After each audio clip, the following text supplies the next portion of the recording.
Got 3 rolls for you. They correspond to 3 random questions, and whatever I roll for you, that is where we start. All right. What 3 famous people would you invite to a slumber party? I worked with Christopher Walken, and he was lots of fun. So I think he'd be kind of fun at a slumber party. I'm friends with Aubrey Plaza. I love her so much, and I just know she'd be really good fun at a slumber party with me and Chris Walken. And then, I don't know. I mean, I've always wanted to meet Dolly Parton. It's random. It's not a great answer, but there you go. Oh, no, I think this is an excellent trio. I would love to be a fly on the wall of this slumber party. If you could role swap with any actor on this show in either timeline just to play a particular scene yourself, what scene would you choose and why? I don't know. I've always wanted to play a cop, so maybe I would switch roles with Kevin Tan. You're in a Yellowjackets type situation. You're on a plane that goes down in the wilderness, but you manage to find your suitcase. What is something in your bag that maybe could help the group, but you want it all for yourself, so you're not going to tell them you have it? Oh, I'm not really like that. I'm a youngest child, a little sister, so everything that I have is yours. I would have really helpful ibuprofen. I always travel with ibuprofen. I would have like astringents, like Jackie. That would be helpful. I do have like weird like healing cream that I travel with that heals things really fast. It's like a steroid healing cream. And I would have lots of hair ties, which we could use to make rope, hair pins, which are helpful. But I wouldn't have a lot of clothes because I never travel with more than 3 days of clothes at a time because I hate checking bags. I respect that. I just love the beginning of your answer because my sister is like that. She's the younger sister, and she would definitely be like, everybody use everything. And admittedly, as the older sister, I'm like, ask me first, and then maybe I'll give it to you. Yeah, there's a birth order has a real effect on people.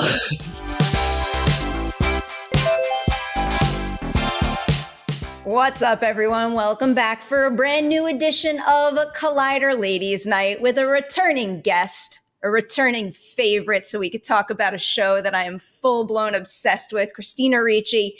Congratulations on Yellowjackets Season 2. Hi, thank you so much. It isn't easy delivering a solid second season of a show after such a successful and such a special first season. So what do you think it is about the Yellowjackets showrunner and their approach to their work that, helps them succeed where other shows might struggle to keep the bar as high in a second season? Well, I don't really know very much about how they work. The room is in LA, not even in Vancouver where we shoot. And, I put my trust in them and execute what they write to the best of my ability, and don't really even sort of question any of it or even have conversations with them about what's going on. So I can't tell you from like how they work what makes them more successful. But I do think that this season is really compelling and so successful, and especially with the work that's been done in the 1996 storyline, because it really is so interesting. They really did sort of, for me, what I got out of watching it was really an exploration of trauma and your own brain. And they really do a great job at posing that question: how much is in the girl, in their minds, and how much is actually really happening? And having been someone who suffers from PTSD, it's really incredible how your anxieties and feelings, you will create something almost physical, like being scared of ghosts. My room must be haunted, when it's really just your anxiety. So to see that executed and shown so well, I think is really it's really impressive. It really is something else. I'll get into this, but I love how much teen Misty is teetering towards showing signs of becoming the person that you are in the series. I think it is so incredibly effective.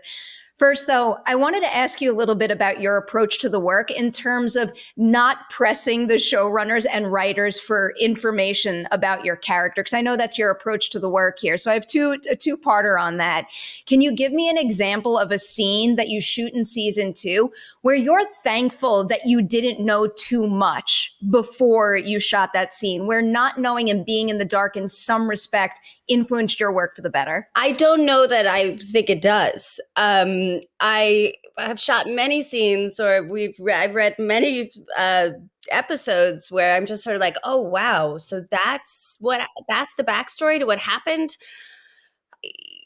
I might have played something a little differently had I known. So, it's a dance. It's difficult.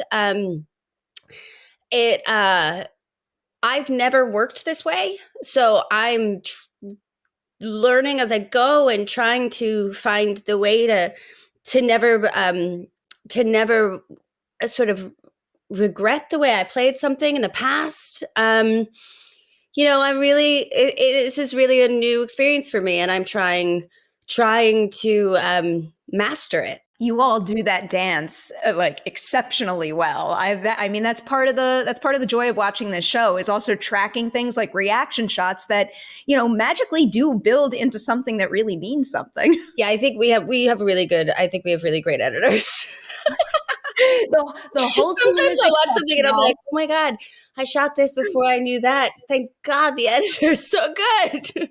Okay, can you kind of like peel back the curtain a little? Is there any particular scene where now when you watch it, knowing what's been revealed about the past, you think to yourself like, maybe I would have tackled that a different way, or maybe it illuminated something in that scene that came as a pleasant surprise to you and made it more powerful than you ever realized it was? I mean, I can't think of anything really specific. I know that for the finale episode, a lot was revealed. In the 1996 storyline, and I do remember when we were shooting thinking that some of those reveals would have affected things that I played earlier a little bit differently. But I also think that, in making the show, they're very smart, and I don't think they'd ever make a choice or write something that like drastically didn't meld with what had been performed earlier in earlier episodes either. So I don't know. I think also when you are the person giving the performance, you're so much more mindful and detail oriented about things that maybe an audience wouldn't notice. Nothing brings me more joy than when a new Yellowjackets episode drops and then I get to go over to Reddit and hear about all these little things that maybe I miss, hear about different interpretations of certain things. Right. That's why the show has such a big fan community, is because you guys deliver a story that sparks that kind of conversation. Well, great. Then nobody's noticed any of the things that I've noticed in my own performance that were lacking. You are exceptional. I mean it. I do the same thing with my interviews. I go back. I'm like, why'd I say that a certain way? I do want to highlight Samantha's work, and it kind of leans into what we were just talking about a little bit here. And also, again, this is something that is full spoilers. It's not going to get released until the season finale is available. So everybody watching this should have known to have watched the season finale at this point. But is there anything that 90s Misty goes through that when you first found out about it, you found influence in your own performance, or maybe expected to influence your own performance heavily going forward into season 3? Well, the first thing that comes to mind when you say that, when you ask that question, and I'm not sure if it's exactly answering your question, but I thought it was so interesting. I've kind of gone along playing her, not really feeling like Misty ever believed in any of the supernatural aspects in the wilderness. And that's always kind of been a question. And then even when we went to film the finale and all the women get caught up in this like mass hysteria hunt thing again, the question for me, and I think each of us had to find the point at which we turned from rational to that the mass hysteria, the hysteria taking over kind of thing. And so I think we each had to ask ourselves that question of how fully did our character believe in this in the wilderness. And I never really thought she did. I thought that Misty is an opportunist. Misty's also somebody who's so removed from, not that she doesn't have emotions, but there's sort of like a removal from them where she can look at them and deal with them without immediately reacting to them. And I've always felt like she didn't really, like, it was fun for her to believe in, like, that they're in a haunted house, but she never really believes in it. And then to hear her say young Misty, and yes, Samantha Hanratty is amazing. She's so talented. She's so good. She's really just incredible. When she says to Lottie, we all did this. Like, I don't remember what the exact line is, but she says something basically like, well, we all did this because of you. Don't start making anyone feel bad about it now. And that to me is so like, oh, so you are not like you are seeing this from like the corner of the room. You're watching this. She has such that to me just really confirmed what I had always felt, that she doesn't really buy into all of it. And she sees it much more as like people's emotions taking over. And yes, there is something dire there. They're going to starve to death.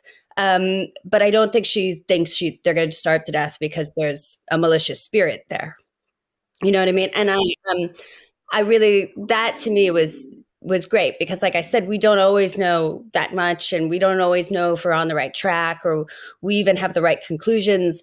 And so to hear that, I was like, okay, great. So I feel validated in what I've been doing this whole time. The writing in that scene and the delivery in that scene is just like pitch perfect, on point, couldn't be better. Yeah, no, she's amazing. There is one lingering question I had from episode 7, and it's one of those things where I think it's just how you feel it out in the moment. It's not necessarily canon and something that the showrunners prescribed for you. But there's a line in that episode where I believe it's Natalie asks the group, how much do you guys remember? And it did start to make me wonder, how much about the past do you think Misty remembers with clarity at this point? I think she remembers everything. Because again, I don't think she was overwhelmed by her emotions while she was out there. I think she was overwhelmed by her, needs and her desires, and but I don't think that she was distraught in any way. Or, I mean, I don't know. I don't even really think that. I think like some of her choices led to her being traumatized, like, like the crystal incident probably traumatized her because she did something that really ended up hurting her personally. But I think overall, I think she remembers everything. Just a broader question about the finale, because this is the first time I believe Karyn Kusama has come back to direct since the pilot. So why do you think that she was the right person to helm this particular episode? And is there anything she did on set that made you stop and say to yourself, I'm so glad you're here leading us through this one? Well, I just felt like that all the time. I love Karyn. I think Karyn is such an incredible director and so talented and so insightful, and isn't confused by any sort of like smoke and mirrors or anything. She's there to do the work, and she is there. She really observes and assesses and gets things right. And I trust her. I trust all of her choices. I trust her takes on everything. And she also is like somebody that when she supports you, when she tells you something, you can believe her, which as an actor is really incredible. And on an episode like the finale, when there is so much going on and so many characters in one scene, each with their own, their own narrative, their own point of view for the scene, the characters. I mean, each character's own point of view, and each one is going through something so different. To be able to have that trust in a director is really incredible. She's one of my favorite working directors. She's amazing. She's just amazing. And she's really, she's so capable and so smart. And this episode had more going on than I think any other episode we've shot.